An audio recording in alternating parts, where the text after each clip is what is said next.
മധ്യ തിരുവിതാംകൂറില് ഏറ്റവും കൂടുതൽ ജനങ്ങളുടെ സുരക്ഷയെ ബാധിക്കുന്ന ഏറ്റവും വലിയ ഒരു പ്രശ്നമാണ് മുല്ലപ്പെരിയാർ പ്രശ്നം. അത് പൊട്ടിയാൽ 5 ജില്ലകളിലായിട്ട് ഏതാണ്ട് 80 ലക്ഷം ആളുകളുടെ ജീവൻ അപഹരിക്കാവുന്ന ഒരു വാട്ടർ ബോംബാണത്. നമ്മുടെ LDF മുന്നോട്ട് വെക്കുന്ന അവരുടെ വികസന അവകാശവാദത്തില് ഒന്നാണ് നമ്മുടെ വ്യവസായ സൗഹൃദത്തിൽ കേരളം 1ാം സ്ഥാനത്താണ്.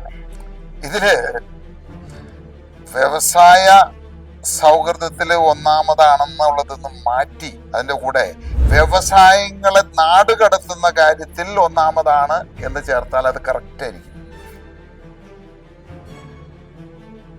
ഇങ്ങനെ 100 കണക്കിന് ആളുകള് ജീവൻ പണയം വെച്ച് ഇവിടെ വ്യവസായങ്ങൾ നടത്തി അവര് ജീവൻ പണയം വെച്ച് തന്നെ ഇവിടെ നിന്ന് നാട് വിട്ടിട്ടുണ്ട്. ഈ തൊഴിലില്ലായ്മ ഇത്രമാത്രം രൂക്ഷമായതുകൊണ്ടാണ് നമ്മുടെ ചെറുപ്പക്കാർ യുവാക്കള് കൂട്ടമായിട്ട് നാട് വിടുന്നത്. നാട് മൊത്തം ഒരു വൃദ്ധസദനം പോലെ ആയിക്കൊണ്ടിരിക്കുകയാണ്. അത് കുറച്ചു കാലം കഴിയുമ്പോൾ അവരും പോകുമല്ലോ. അവരും പോയി കഴിയുമ്പോൾ മലയാളി ഉണ്ടാവില്ല. 1600 രൂപ പോലും കൃത്യമായിട്ട് ഒരു വർഷം വരെ കുടിശ്ശിക വരുത്തിയിരുന്ന ആളുകള് ഭരണം തീരാറായപ്പോ വോട്ട് ബാങ്ക് മാത്രം ലക്ഷ്യമിട്ടുകൊണ്ട് 1600 എന്നുള്ളത് 2000 ആക്കി വർദ്ധിപ്പിച്ചു എന്നുള്ളതാണ്. അത് തന്നെയാണ് ഞാൻ പറയുന്നത്. ജനങ്ങളെ വിഡ്ഢികളാക്കി വഞ്ചിച്ചുകൊണ്ടാണ് ഈ രാഷ്ട്രീയ പാർട്ടികൾ ഇവിടെ പ്രവർത്തിക്കുന്നത്. NDA 2020 ഒത്തുചേരലിന് ശേഷം ഇത് നിയമസഭാ തെരഞ്ഞെടുപ്പിലേക്ക് 2020 NDA സഖ്യം ഇപ്പോൾ കടന്നിരിക്കുകയാണ്. എന്നോടൊപ്പം ഉള്ളത് ഇന്ന് സാബു M. ജേക്കബ് ആണ്. നമസ്കാരം സർ. നമസ്കാരം. എങ്ങനെ പോകുന്നു ഇലക്ഷൻ പ്രചാരണങ്ങളും കാര്യങ്ങളും ഒക്കെ? വളരെ വ്യത്യസ്തമായിട്ട്. കാരണം ഞങ്ങള് കഴിഞ്ഞ 2021 തെരഞ്ഞെടുപ്പില് 2020 ഒറ്റയ്ക്ക് നിന്ന് മത്സരിച്ചതാണ്.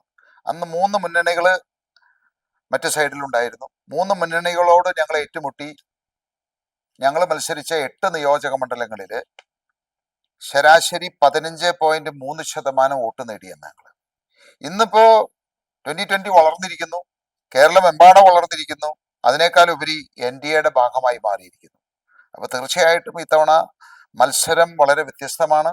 വളരെ ശക്തമായിട്ട് ഞങ്ങൾ എല്ലാ നിയോജക മണ്ഡലം 140 നിയോജക മണ്ഡലങ്ങളിലും വളരെ ശക്തമായിട്ട് മുന്നേറിക്കൊണ്ടിരിക്കുകയാണ്. കഴിഞ്ഞ ദിവസമാണ് NDA അവരുടെ പ്രകടന പത്രിക പുറത്തിറക്കിയത്. മറ്റ് മുന്നണികളിൽ നിന്നും വളരെ വ്യത്യസ്തമായിട്ട്, അതായത് കേരള ജനത കാണാൻ കൊതിച്ച എന്ന് തന്നെ പറയാം, അത്തരത്തിലുള്ള കാര്യങ്ങളൊക്കെയാണ് അതിൽ നൽകിയിരിക്കുന്നത്. ഏറ്റവും പ്രധാനപ്പെട്ടതായിട്ട് എനിക്ക് തോന്നിയത് മുല്ലപ്പെരിയാർ ആശങ്ക. അത് കേരള ജനത ഒരുപാട് കാലമായിട്ട് നമ്മളോട് പങ്കുവെക്കുന്നതാണ്. അപ്പോ അത്തരത്തിൽ മുല്ലപ്പെരിയാറിന്റെ കാര്യത്തില് ഇപ്പോൾ ആദ്യമായിട്ടാണ് ഒരു രാഷ്ട്രീയ പാർട്ടി ഒരു നിലപാടെടുത്തിരിക്കുന്നത്. ഇതിനെ എങ്ങനെയാണ് നോക്കുകയാണ്? ഇതില് ഈ പ്രകടന പത്രികയെ പറ്റി പറയുമ്പോൾ സാധാരണ രീതിയിൽ രാഷ്ട്രീയ പാർട്ടികള് പ്രകടന പത്രിക എന്ന് പറയുന്നത് വെറും ഒരു പ്രകടനം മാത്രമായിട്ടാണ് കൊണ്ടുവരുന്നത്. എന്ന് പറഞ്ഞു കഴിഞ്ഞാൽ ഒരു പ്രകടനം നടത്തി ജനങ്ങളെ വിഡ്ഢികളാക്കി അവരെ വഞ്ചിച്ചുകൊണ്ട് അവരുടെ വോട്ട് നേടുക. അപ്പോൾ അത് വെറും പ്രകടനത്തിൽ മാത്രം, അത് കഴിഞ്ഞാൽ വേസ്റ്റ് ബിന്നിൽ ഇടുന്നത്. ഒരിക്കലും യാഥാർത്ഥ്യമാവുന്ന കാര്യങ്ങൾ എഴുതാറില്ല. അതുകൊണ്ട് പല നേതാക്കന്മാരോട് ചോദിച്ചാൽ അത് വായിച്ചു നോക്കിയോ എന്ന് പോലും ചോദിച്ചാൽ ഉണ്ടാവില്ല. ഇവിടെ അതിനെല്ലാം വ്യത്യസ്തമായിട്ട് കഴിഞ്ഞ 14 വർഷമായിട്ട് 2020 രാഷ്ട്രീയത്തിലുണ്ട്, ഞാൻ രാഷ്ട്രീയത്തിലുണ്ട്. ഈ നാടിന്റെ കേരളത്തിന്റെ യഥാർത്ഥ പ്രശ്നങ്ങൾ പഠിച്ച് മനസ്സിലാക്കി വികസനം എങ്ങനെ നടപ്പിലാക്കാം, ജനങ്ങളുടെ ക്ഷേമം എങ്ങനെ ഉറപ്പാക്കാം എന്ന് പഠിച്ച് മനസ്സിലാക്കി നടപ്പിലാക്കി അത് തെളിയിച്ച് ജനങ്ങൾ അനുഭവിച്ചുകൊണ്ടിരിക്കുന്ന കാര്യങ്ങളാണത്.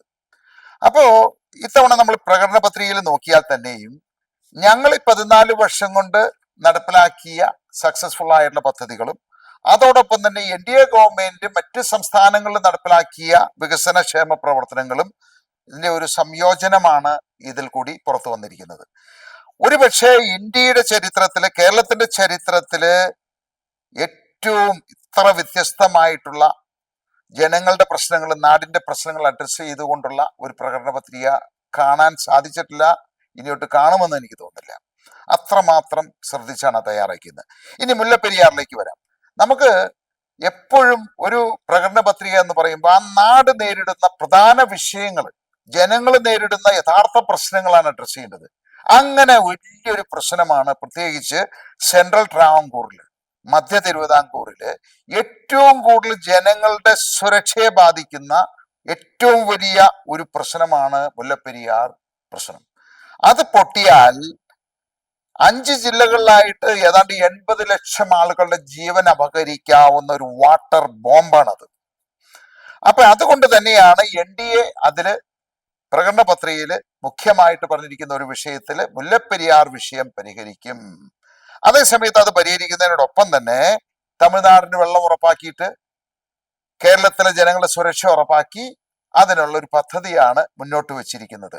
അപ്പൊ തീർച്ചയായിട്ടും അത് നമുക്ക് കേരളത്തിന് എന്നല്ല, തമിഴ്നാടിനായാലും കേരളത്തിനായാലും ഏറ്റവും കൂടുതൽ ജനങ്ങളുടെ ആശങ്ക പൂർണ്ണമായിട്ടും ഇല്ലാതെയാക്കി നമുക്ക് നടപ്പിലാക്കാവുന്ന ഏറ്റവും നല്ലൊരു പദ്ധതിയാണ് കേരളത്തിനെ സംബന്ധിച്ചത്.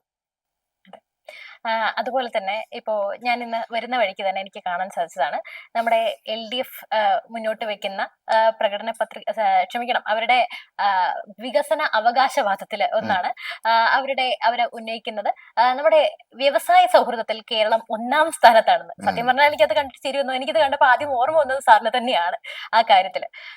ഇത് എത്രത്തോളം സത്യമുണ്ട്, അല്ലെങ്കിൽ ഈ ഒരു പിന്നെ ഈ ഒരു വാക്ക്, ഈ ഒരു അവകാശത്തെ സാർ എങ്ങനെയാണ് നോക്കുകയാണത്? ഇതില് വ്യവസായ സൗഹൃദത്തില് ഒന്നാമതാണെന്നുള്ളതൊന്നും മാറ്റി അതിന്റെ കൂടെ വ്യവസായങ്ങളെ നാടുകടത്തുന്ന കാര്യത്തിൽ ഒന്നാമതാണ് എന്ന് ചേർത്താൽ അത് കറക്റ്റ് ആയിരിക്കും. കാരണം അതിന്റെ ഏറ്റവും വലിയ ഒരു ഇരയാണ് ഞാൻ. കാരണം ഈ നാട്ടില് നടപ്പിലാക്കാനായിട്ടിരുന്ന 3500 കോടി രൂപയുടെ ഇപ്പൊ 4000 കോടിയായത് ആ പദ്ധതി എനിക്ക് ഈ നാട് വിട്ടോടി വേറൊരു സംസ്ഥാനത്തിൽ നടത്തേണ്ടതായിട്ട് വന്നു. അതുകൊണ്ട് കേരളത്തിന് നഷ്ടപ്പെട്ടിരിക്കുന്നത് 4000 കോടി രൂപയുടെ ഇൻവെസ്റ്റ്മെന്റ് മാത്രമല്ല, ഏതാണ്ട് 50,000 തൊഴിലവസരങ്ങൾ ഇവിടുത്തെ യുവാക്കൾക്ക്, കേരളത്തിലെ ജനങ്ങൾക്ക് കിട്ടാമായിരുന്ന തൊഴിലവസരങ്ങളാണ് നഷ്ടപ്പെടുത്തിയിട്ടുള്ളത്. ഇത് ഒരു എക്സാമ്പിൾ മാത്രമാണത്.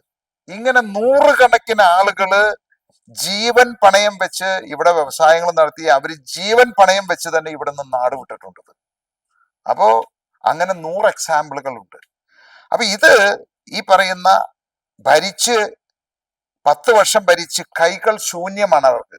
ജനങ്ങളോട് പറയാൻ ഒന്നുമില്ല, ഒരു വികസന പ്രവർത്തനങ്ങളും ചൂണ്ടിക്കാണിക്കാനില്ല, ഒന്നും പറയാനില്ലാത്തപ്പോ ഏതോ PR ഏജൻസിയുടെ ഒരു വർക്കാണ് ഈ പറയുന്നത് കേരളം വ്യവസായ സൗഹൃദമാണ്.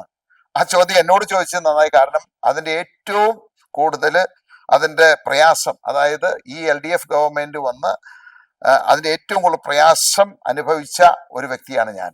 അതുകൊണ്ടാണല്ലോ അവരിപ്പോ അവരുടെ സംവാദം ഫേസ്ബുക്കിലെ കമന്റ് ബോക്സിലേക്ക് ഒതുക്കാമെന്ന് നമ്മുടെ മുഖ്യമന്ത്രി തന്നെ പറഞ്ഞതും. ഇത്തരത്തിൽ അവർക്ക് അവകാശപ്പെടാനൊന്നുമില്ല. എന്തായാലും ഇതിനെ കണക്ട് ചെയ്തിട്ട് ഞാൻ ഒരു ചോദ്യം കൂടി ചോദിക്കാം. അതായത് നമ്മുടെ NDAയിലേക്ക്, ഇവരുടെ വികസന പത്രികയിലേക്ക് വരുമ്പോൾ അതിൽ 1 ലക്ഷം രൂപയോളം പിന്നെ വാഗ്ദാനം ചെയ്യുന്ന നിരവധി തൊഴിലവസരങ്ങളൊക്കെയാണ് വാഗ്ദാനം ചെയ്യുന്നത്. വിഴിഞ്ഞം തുറമുഖമായിക്കോട്ടെ, അല്ലാതെ ഒരുപാട് സ്മാർട്ട് സിറ്റികൾ, അങ്ങനെയൊക്കെയാണ് ഈ ഒരു പ്രകടന പത്രികയിലുള്ളത്. അതിനൊന്ന് വിശദീകരിക്കാമോ? ഇത് ശരിക്കും നമ്മൾ അവിടെ പഠിക്കേണ്ട ഒരു കാര്യമുണ്ട്. കാരണം യഥാർത്ഥത്തിലുള്ള നമ്മുടെ കേരളത്തിന്റെ പ്രശ്നം തൊഴിലില്ലായ്മയാണ്.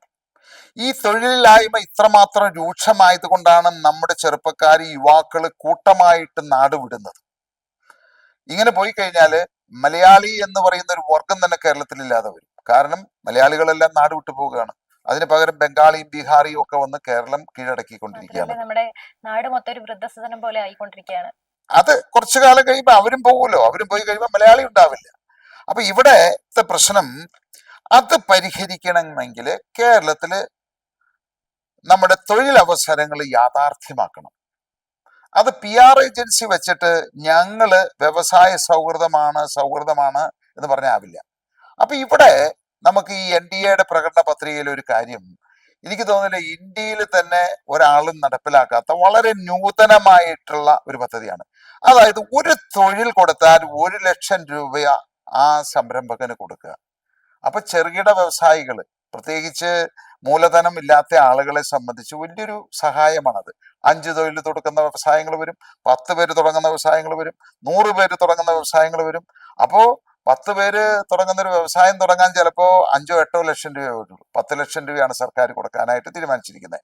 അപ്പൊ ഓരോ തൊഴിലിനും 1 ലക്ഷം രൂപ കൊടുക്കുമ്പോൾ ആ രീതിയിൽ ഇത് പ്രാവർത്തികമാക്കി കഴിഞ്ഞാൽ ഏറ്റവും കുറഞ്ഞത് 5 വർഷം കൊണ്ട് 10 ലക്ഷം മുതൽ 20 ലക്ഷം വരെ തൊഴിലുകൾ ഉണ്ടാക്കാവുന്ന ഒരു റിയൽ എംപ്ലോയ്മെന്റ് പ്രോഗ്രാമാണത്. എന്ന് പറഞ്ഞു കഴിഞ്ഞാൽ ഇതിനകത്ത് മറ്റുള്ള സാങ്കേതിക പ്രശ്നങ്ങളൊന്നുമില്ല, വളരെ സുതാര്യമാണ്. ഒരു തൊഴിലിന് 1 ലക്ഷം രൂപ. അപ്പോ ആരാ അത് ഇൻവെസ്റ്റ് ചെയ്യാൻ മടിക്കുന്നത്? കാരണം അവരെ സംബന്ധിച്ച് ഒരു പൈസ മുടക്കേണ്ട കാര്യമില്ല. സർക്കാർ പൈസ കൊടുക്കുന്നു, സർക്കാരിന് പ്രതിഫലമായിട്ട് ഒരു തൊഴിൽ കിട്ടുന്നു, നാട് നന്നാവുന്നു, ആ കുടുംബം നന്നാവുന്നു, നാട് മൊത്തമായിട്ട് വികസനത്തിലേക്ക് കുതിക്കുന്നു. അതാണ് അതിന്റെ ഏറ്റവും വലിയ ഗുണം. നമ്മുടെ നിലവില് നമ്മുടെ നാട്ടിലെ ക്ഷേമ പെൻഷൻ ആയിക്കോട്ടെ, അത്തരത്തില് നമ്മുടെ എല്ലാവർക്കും കൊടുക്കുന്നത് മാസം കൂടുമ്പോൾ ഒരുപാട് കുടിശ്ശിക വരും. പിന്നെ ഒരു കടവങ്ങെടുത്ത് ഇതങ്ങ് കൊടുത്തു തീർക്കും. ഇതിപ്പോ ഇലക്ഷൻ ആയതുകൊണ്ട് നമ്മുടെ തദ്ദേശ തെരഞ്ഞെടുപ്പിന് 2-3 മാസം മുമ്പേ എല്ലാ കുടിശ്ശികയും തീർത്തു. ഇപ്പൊ കറക്റ്റ് ആയിട്ട് വരുന്നുണ്ട്. പിന്നെ അത് മാത്രമല്ല, നമ്മുടെ ക്ഷേമ പെൻഷന്റെ തുക കൂട്ടുകയും ചെയ്തു. എന്നാൽ നേരെ നമ്മുടെ പ്രകടന പത്രികയിലേക്ക് വരുമ്പോൾ ഈ NDAയുടേത്, അതായത് ഭക്ഷ്യസുരക്ഷാ കാർഡ് 2500 രൂപ, ഇതിനെ ഒന്ന് നമുക്കൊന്ന് മനസ്സിലാക്കി ഒന്ന് വിശദീകരിച്ചു തരാമോ? ഇതില് ഇപ്പോ ഈ ക്ഷേമ പെൻഷൻ കഴിഞ്ഞ 21 പ്രകടന പത്രികയിൽ, അതായത് LDFന്റെ പ്രകടന പത്രികയിൽ പറഞ്ഞിരുന്നത് ക്ഷേമ പെൻഷൻ ഞങ്ങൾ 1600 നിന്ന് 2000 ആക്കുമെന്നാണ് പറഞ്ഞത്. അത് പറഞ്ഞിട്ട് 5 വർഷം കാത്തിരുന്നിട്ട് ഭരണം അവസാനിക്കുന്നതിന് 1 മാസം മുമ്പാണ് അത് നടപ്പിലാക്കിയത്. 1600 രൂപ പോലും കൃത്യമായിട്ട് 1 വർഷം വരെ കുടിശ്ശിക വരുത്തിയിരുന്ന ആളുകള് ഭരണം തീരാറായപ്പോ വോട്ട് ബാങ്ക് മാത്രം ലക്ഷ്യമിട്ടുകൊണ്ട് 1600 എന്നുള്ളത് 2000 ആക്കി വർദ്ധിപ്പിച്ചു എന്നുള്ളതാണ്. അത് തന്നെയാണ് ഞാൻ പറയുന്നത്, ജനങ്ങളെ വിഡ്ഢികളാക്കി വഞ്ചിച്ചുകൊണ്ടാണ് ഈ രാഷ്ട്രീയ പാർട്ടികൾ ഇവിടെ പ്രവർത്തിക്കുന്നത്. അതിന് വളരെ വ്യത്യസ്തമായിട്ട് നമ്മളിപ്പോ ഇവിടെ എന്താ ചെയ്തിരിക്കുന്നത്, നമ്മൾ നേരിടുന്ന ഏറ്റവും വലിയൊരു പ്രശ്നം, ഇന്ന് ജനങ്ങള്, അതായത് ഈ നിത്യോപക സാധനങ്ങളുടെ വില കുതിച്ചു കയറിയിരിക്കുക. ഇതും 2016 പിണറായി സർക്കാർ വരുമ്പോൾ പറഞ്ഞു ഞങ്ങൾ വിലകൾ പിടിച്ചു നിർത്തും, ഞങ്ങൾ വിലകൾ കുറയ്ക്കും. ഇവിടെ വിലകൾ കുറച്ചില്ല, പിടിച്ചു നിർത്തിയുമില്ല, വിലകൾ 2 ഇരട്ടി 3 ഇരട്ടിയായിട്ട് വർദ്ധിച്ചു. അപ്പൊ പല കുടുംബങ്ങളിലും ഒരു നേരം പോലും വയറ് നിറച്ച് ഭക്ഷണം കഴിക്കാൻ പറ്റാത്ത സാഹചര്യത്തിലേക്ക് കൊണ്ടുവന്നു എന്നുള്ളതാണ് ഈ 10 വർഷത്തെ ഭരണ നേട്ടം.